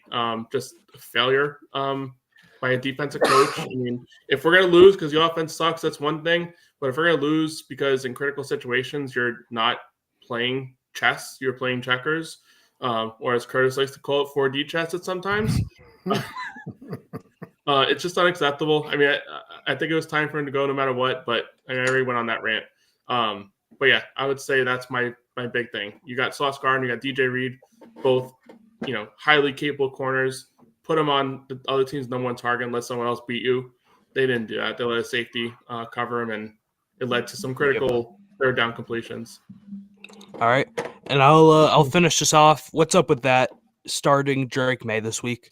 I think when I would say somewhat big advocate for the opinion that the Patriots should not start Drake May this year until maybe after that bye week, which is like one of the last bye weeks, or it is the last bye week possible. He would only have about 4 weeks, I believe, if they kind of turn to him. If they didn't do that, I thought that they just shouldn't play him at all this year. But at this point, Jacoby Brissett has looked very rough.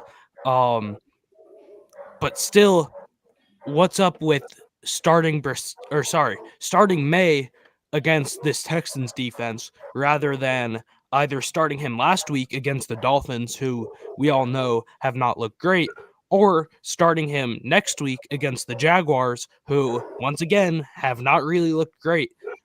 The Texans is like the worst time for you to do that.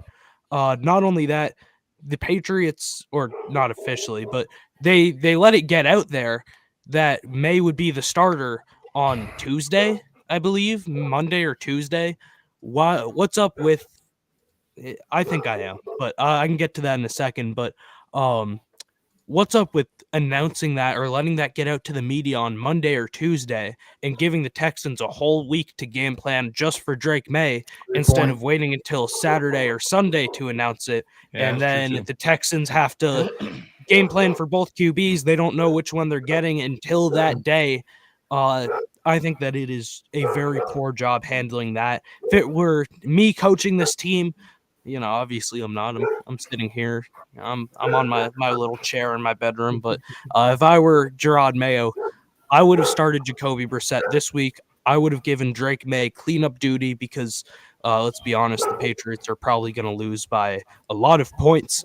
So I would have started Brissett, given Drake May cleanup duty, start Drake May next week against the Jaguars. Instead, they just kind of fumbled this whole thing, decide to start him against one of the best defenses in the NFL, which was a game sandwiched between two pretty poor defenses, and then they're going to put him out to the dogs. Like, it was pretty ridiculous, in my opinion. That's my what's up with that. But just to answer that question real quick about you got Drake a dog May, very upset about what you're talking about. I don't know. No, that's me. that's not mine. That's you. There, Curtis, he's mad at I hit the mute. The guy doesn't like me. The dog doesn't like me. That's all right. I'm fucking with you guys. But then, I do think I'm pretty sold on Drake May. And I don't know yet. It's still early. We haven't really seen him. He played the last few minutes of a game against the Niners, but Drake May, I think, is going to be a very good quarterback. I think he has all the tools necessary. Played very well in a UNC team that was pretty poor. I would say he had the worst surrounding situation out of any of those top QBs. Not only saying Caleb Williams, Jane Daniels, but also guys like Bo Nix, JJ McCarthy, JJ McCarthy, even the guys who went in like the third round in day 3. So he performed incredible there. I think he's going to be able to make the most out of this Patriots offense, which is pretty poor. I think he'll bring out a lot with Jalen Polk and even Javon Baker. I am excited to watch him play. I just think that it was a very, very stupid idea to throw him out against the Texans rather than doing it against the Dolphins or against the Jaguars and announcing it or letting it leak out to the media that they would be doing so that early on. Makes no sense to me. But yeah, that's my what's up with that. Hey, real quick. Oh, sorry to cut you off. Real quick. So I know it's a little off topic, but because Curtis don't watch too much college, I don't know if you guys are paying attention, but there's a running back, Curtis, coming out of probably next year in the draft. Ashton Genty.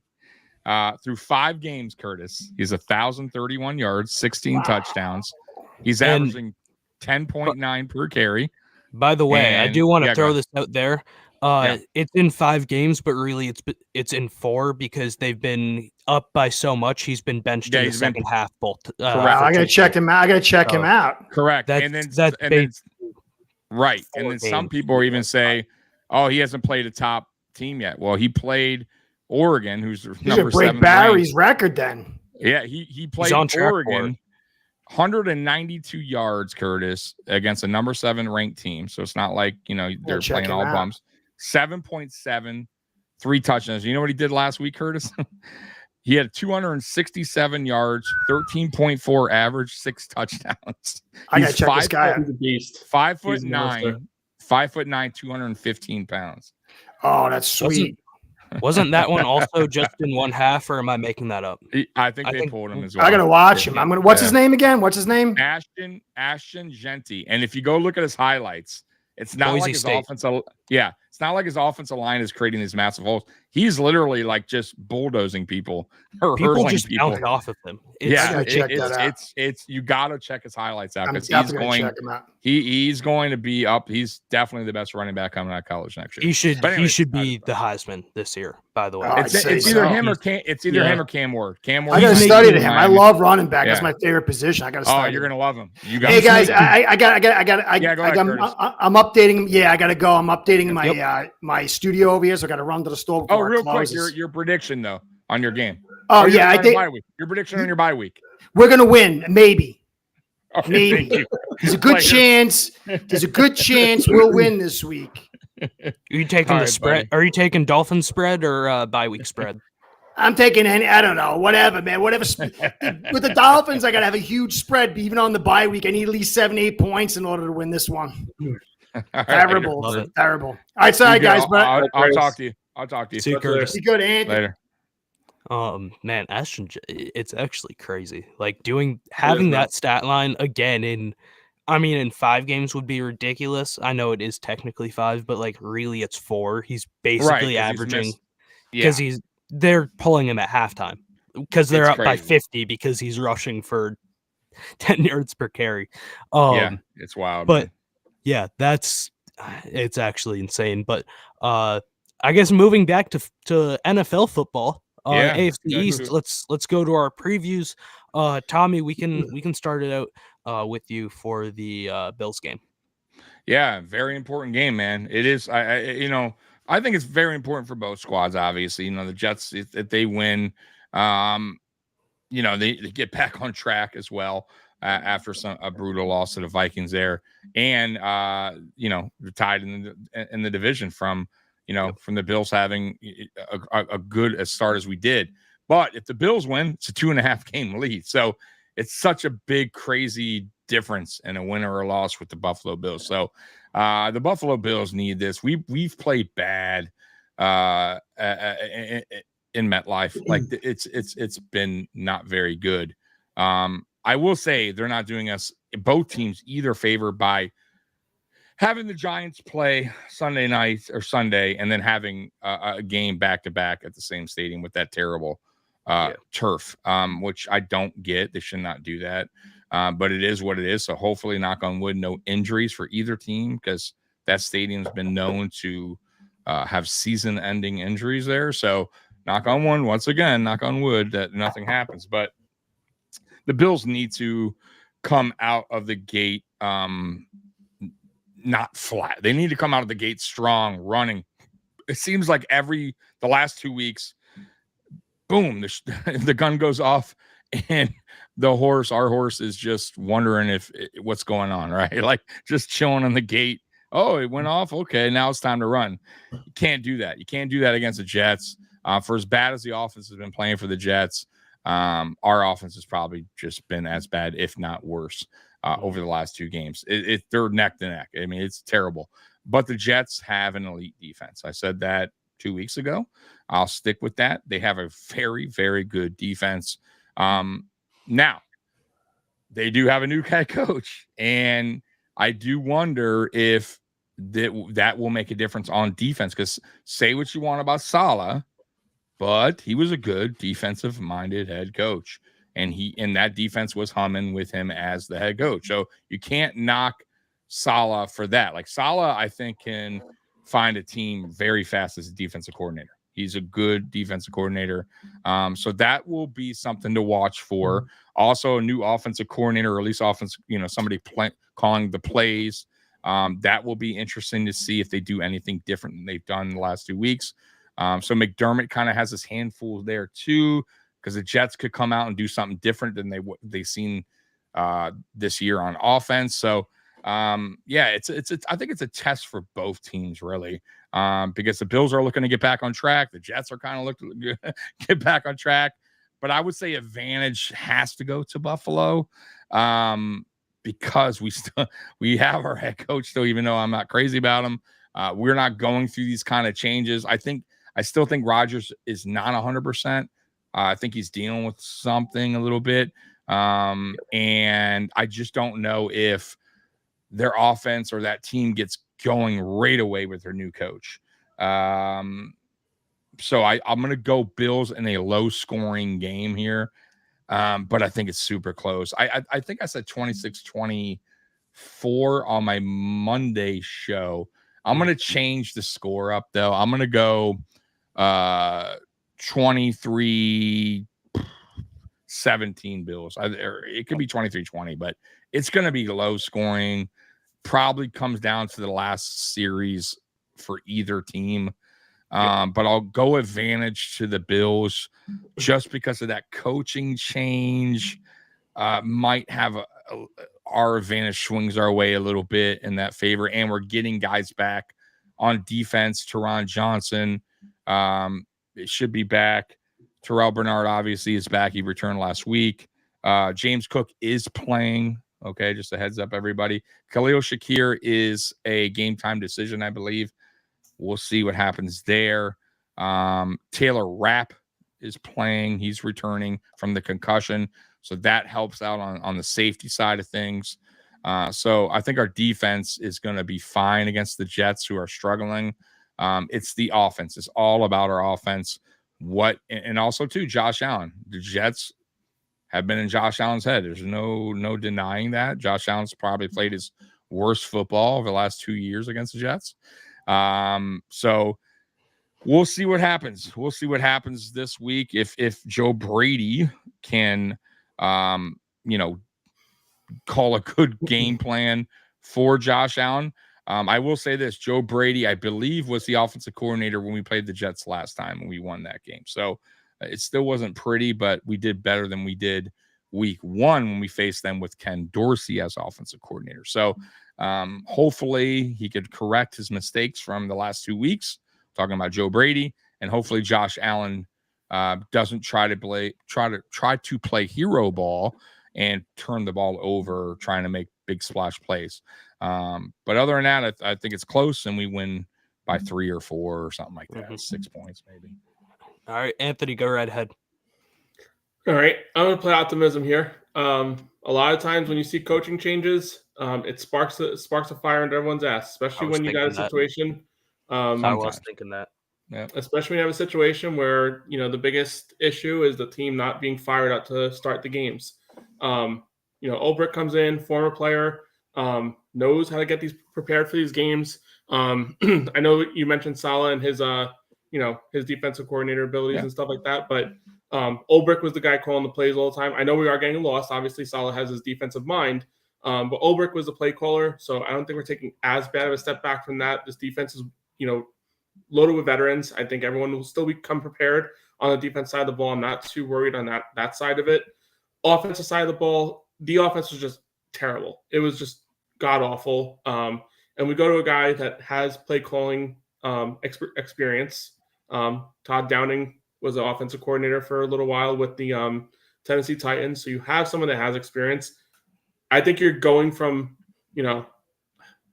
trying to use an analogy here, but you're not going from like a terrible offensive coordinator to a great one. You're kind of falling yourselves in the bottom to the bottom. But I still think even, going from like 32nd to 31st in this situation is a little bit of an increase for what the Jets can do here. Slightly better campfire. Yeah, slightly better campfire. We got some, igniters in there, got some gasoline in there. There you go. Something under there that we're working with. But yeah, I just think it was just god awful what Nate Hackett was running. I think you go from just like, even that marginal increase is huge because the play calling was it just wasn't there. The run game was just like hitting a wall. I think Dan Orlovsky, I think who it was, did like a little analysis that he posted on Twitter or X, whatever you want to call it nowadays. He did a little analysis of a play call they had on 4th and 1 where, they were in shotgun and they had the running back like behind the quarterback.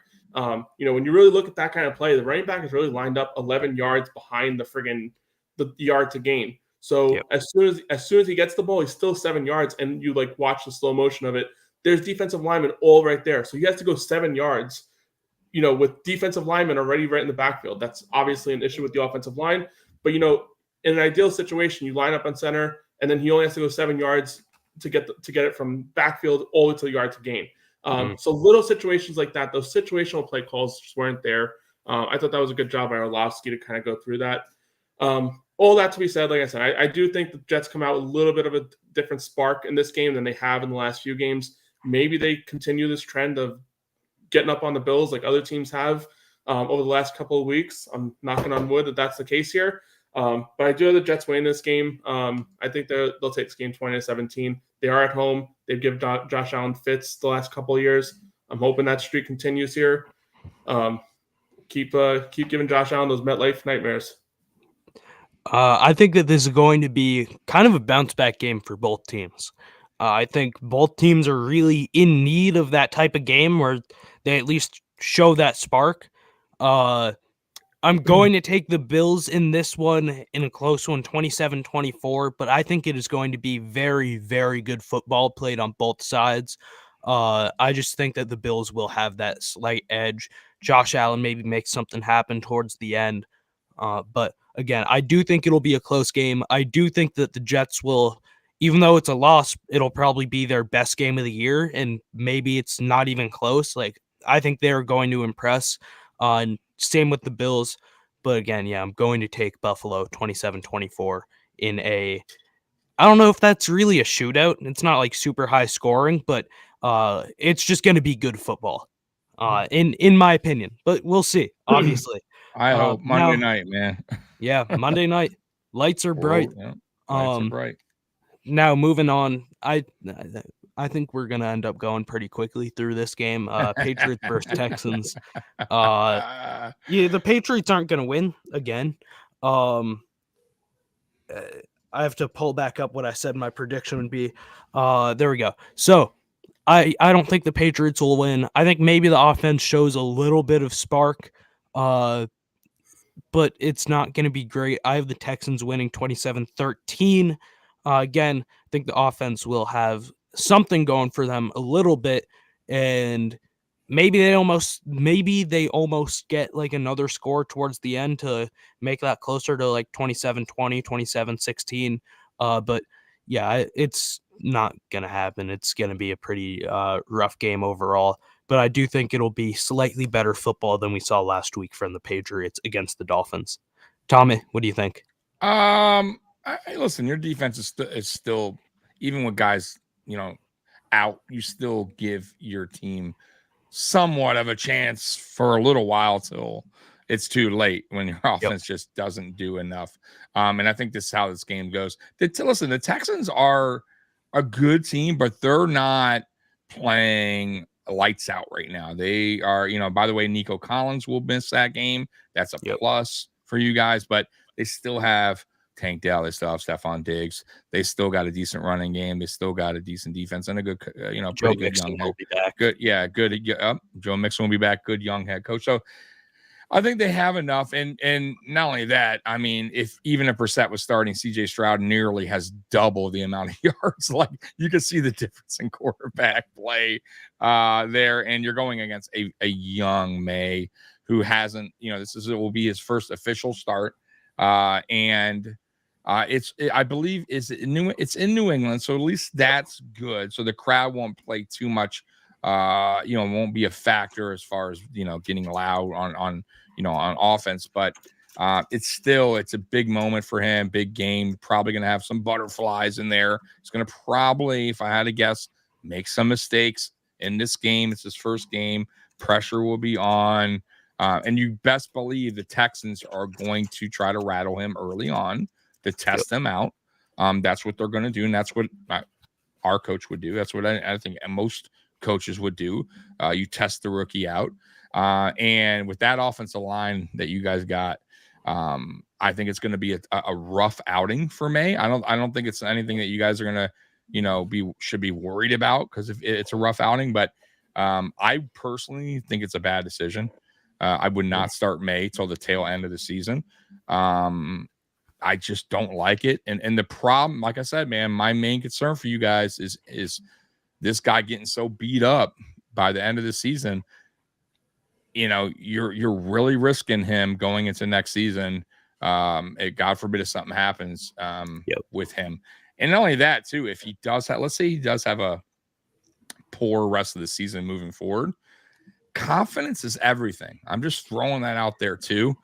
And man, you're going to wreck this kid's confidence on a team that's just not built right now, or not around him. Like, it's just not. So I just don't know. And I'm not saying that'll play a factor next year, but sometimes killing a rookie's confidence early on, especially quarterbacks, can kind of derail them on that team. It's happened before on other quarterbacks. So hopefully that doesn't happen to him. Hopefully they set up an offense for May that works for May. Just get the ball out quick, kind of dummy it down, and get these close games and maybe get a win or two for his rookie year, and then go into next year and figure it out. But this game here, I'm gonna go because I'm gonna go 24.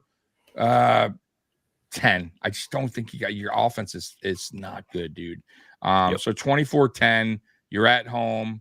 I don't see like a surprise win here by you guys. I just don't think it's going to happen. So 24-10. Yep. Anthony, what do you think? I think you guys are hitting the live key topics, but I think, this is going to be an ideal situation where you got a team in year 2 of a quote unquote rebuild. Took them pretty quick to rebuild this whole thing. Versus a team that's obviously in year 1 of what is probably going to be a little bit more of an extended rebuild. You got CJ Stroud, quarterback that knows what he's doing. He's seen a lot in this league already, versus Drake May, who's seen really not much. D'Amico Ryans comes in there with a similar defense to what the Jets run, an attacking style defense that runs a lot of zone. And those zone concepts can be very difficult for a rookie to kind of, identify and read. And he's going to come up with some, crazy blitzes too. It's what he goes by with that front four.